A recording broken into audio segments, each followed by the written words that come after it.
Hello, everyone. This is Cody Lee of BlackCatBooks.org, author of I, the Dragon, Cruel and Beautiful, Rabbit Hole, Lore and Frey, and the upcoming Jaw of the Dragon, releasing June 10th, 2023. So, I have beaten Tears of the Kingdom, right? It's been like a couple of weeks now. When was it? Like May 20th or something? It was like, a week and a half ago or so. I beat the game on stream. It was like a phenomenal experience. I had like the time of my life. This was, of course, the game of the year for me. One of the best games I've played in recent memory. Better, I think, than Breath of the Wild. But I wanted to take a little bit of time off to really kind of reflect on it and kind of get excited about getting back into it. Excited about going back and getting all those shrines, getting all those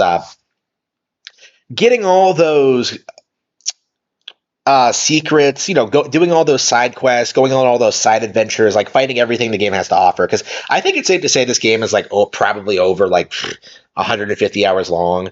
I can't imagine getting through all that stuff I have to do in less than 50 hours. It's still a monumental task in front of me.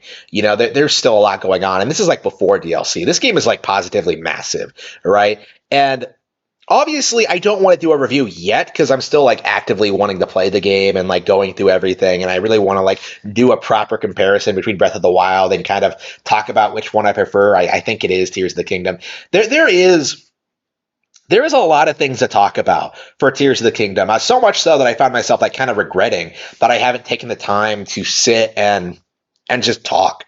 About the game, about the world, about the setting, the story, what Nintendo has done. But I do think the first impressions, the thing that's really I've been thinking about a lot lately, is that not only is Nintendo dominating, not only are they making some of the best games ever made, near constantly, with Breath of the Wild and Tears of the Kingdom, we're at the point now where I think that it's obvious that other companies, every other company, does not have the resources or talent to compete.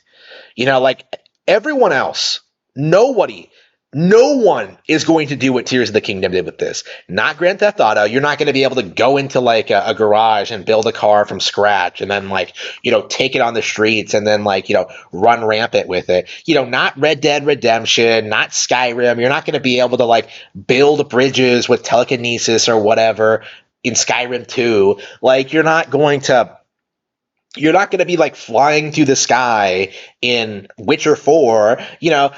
Tears of the Kingdom has more features in a bigger world that's fully, not only fully functional, but stellar in general. You will never see a moment that Death Mountain, Gorin attack thing ever again, where you fight that boss that comes out of Death Mountain, absolutely Kino moment. No game in history has done anything like that. The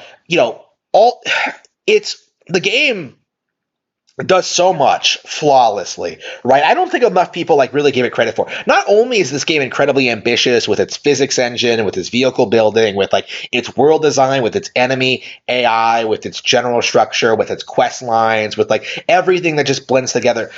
It's all seamless. There isn't a single glitch to be found here, or at least not ones that are immediately obvious. I think people have discovered exploits when it comes to getting bubbles or whatever, but when all is said and done, this is a game where you can build a giant mech and then set it against a giant stone fortress, right? This is a game where you get into vehicle battles with ninjas in the underground. This is a game with a completely original concept of flying up to these sky islands and exploring them, uncovering these shrines, and it not only exceeded my expectations, it blew them out of the water, right? Breath of the Wild, I felt, was an extremely innovative game in a lot of ways.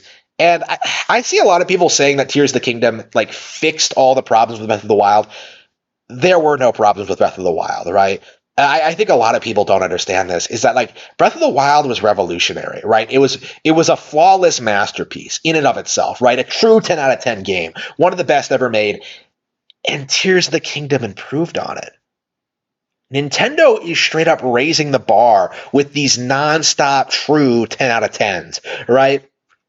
This game is so insane so out there, like so ridiculously content packed that everything that the industry has tried to throw against it has like fallen into a brick wall.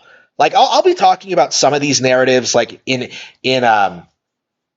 future days. I'll be like I have a couple of them written down. There are definitely a lot of them that I've like been brought up and like dismissed already. But you know they did this. They made this follow up 10 out of 10 game to another 10 out of 10 game in less than 6 years. In an industry where, like, these kind of big AAA games take, like, what, a decade? Starfield has been worked on for a decade. Fallout 4 came out, like, what was it, like 8 years after New Vegas? And then, like, I think a solid decade after Fallout 3. You have, like, Skyrim 2, which still has not surfaced. Like, GTA 5 came out in 2013 and like 6 is nowhere in sight. It's going to be like 11, 12 years before we even see that game, right? We're at the point now where like none of these developers, none of them can even touch what Nintendo is doing. And I think it's only been recent. And I've been saying that since Breath of the Wild, right? I've been saying that like since, the Wii and like, just the radical shift in direction for Nintendo and like, these minor games that everyone else overlooked. I've been saying this in Skyward Sword. I've been saying this like for a long, long, long time, right? But Breath of the Wild, I think, was the moment where like it was objectively undeniable that like Zelda was doing better open world games than like anyone else. Right. And like so many people coped for a long time, like, oh, Witcher 3 had a better story. Grand Theft Auto 5 lets you beat up hookers and take your money back. Like mature games for mature gamers.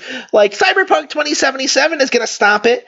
Like so many people are making all these excuses, trying to like justify their hatred for Nintendo and their hatred for The Legend of Zelda Breath of the Wild. Horizon Zero Dawn is better, said Jim Sterling, just before he transitioned.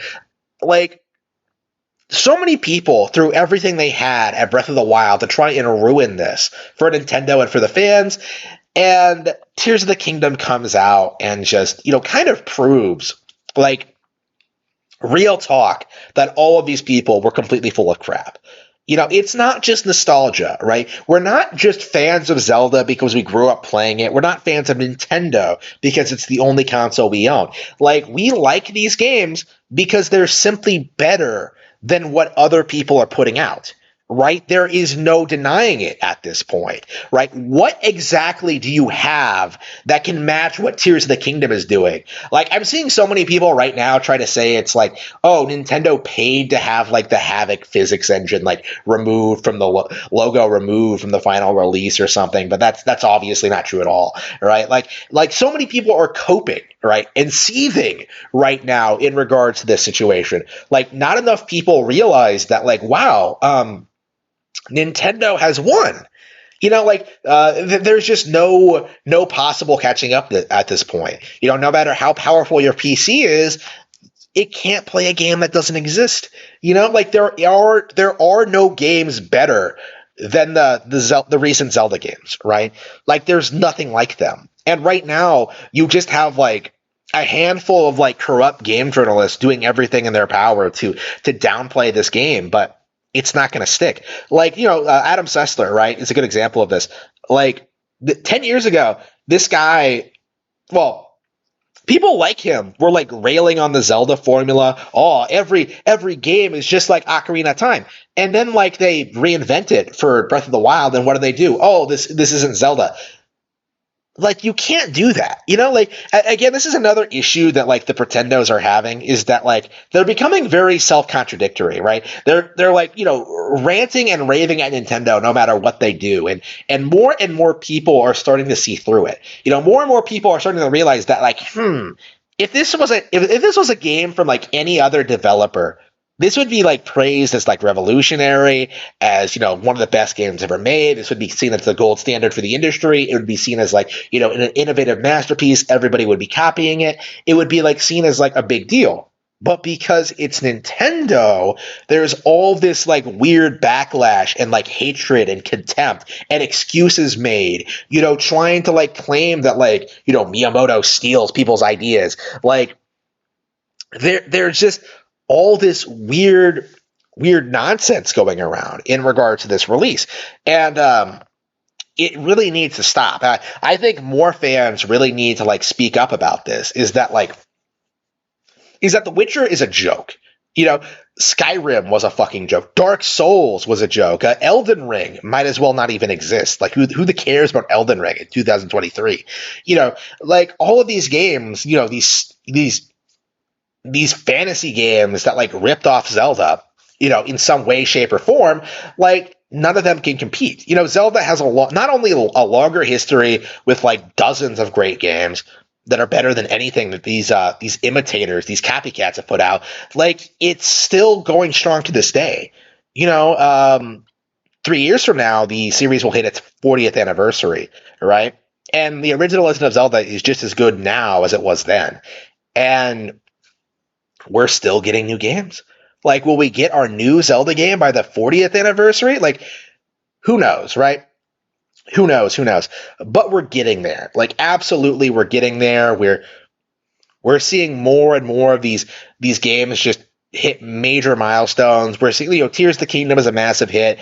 You know, people love it. The excuses are fading, honestly. At this point, like, it feels like people are just trying to like rail on the Switch rather than going after Tears of the Kingdom, because they know they're not going to beat Tears of the Kingdom. They have nothing to compete with Tears of the Kingdom. Right now, all they can do is just bleed on about how the Switch is going to die soon and how like Nintendo is going to have to like put out a new console eventually. And they're just making excuses. They're just denying the reality of the situation is that Switch is on its way to demolishing like two entire PlayStation generations, right? The PS4 and the PS5. People don't want to admit that Nintendo has won the console war and it's established itself as a household name in gaming, and they still want to continue this farce that Nintendo is irrelevant and can't compete, right? It is downright disgusting. You know, like, you can't put out a masterpiece like Tears of the Kingdom and be treated this way.